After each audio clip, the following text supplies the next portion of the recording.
Nick Cordero, who is one of the faces of the fight against coronavirus, is finally allowed to get a visit from his wife, Amanda. It is a touching moment. Welcome to Extra. I'm Billy Bush. Details on their reunion coming up in a second. But first, comedian D.L. Hughley's shocking collapse on stage. That's how we found out. By the way, he's got COVID-19. DL's audience gasping in fear.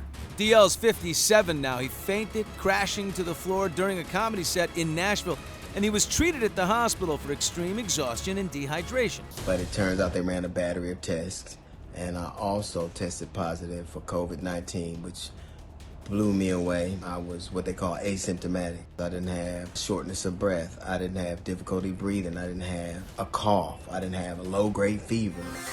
Our Insta MD, Dr. Dorian, has not treated DL, but he explains what may have happened. When you're dealing with COVID, your body is fighting off the infection. So you are getting dehydrated because there's inflammation. Your body's actually trying to fight the virus, even if you're not having symptoms. Then you add other things to your plate, like performing, hot area, and when you do pass out, one of the little straws on that camel's back could have been the COVID.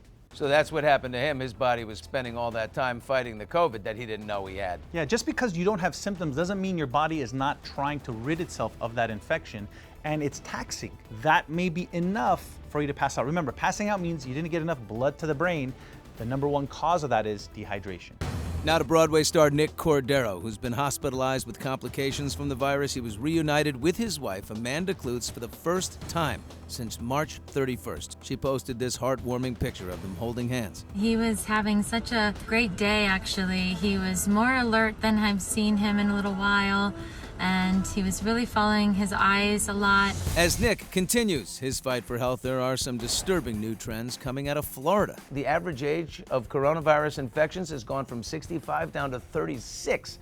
What's happening there? Well, as more people get infected, the ones that are out are the ones that are getting infected. And so added to the fact that they're the ones that are out that are not wearing the mask. They're the ones that are out that are not sanitizing Governor their hands. DeSantis down there says you don't have to. Is he wrong? Yes.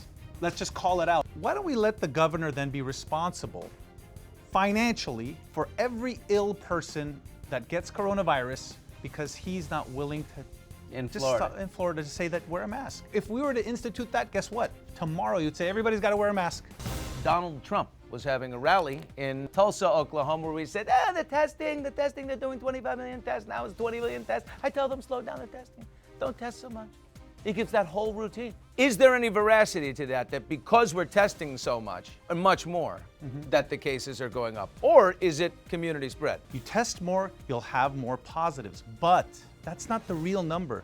It's the percentage of positives. If the percentage of positives is going up, that means the virus is spreading. That's a problem. And the percentage is going up. That means the virus is spreading. Thank you for watching. If you want more Extra, hit the subscribe button and the bell so you'll never miss a video.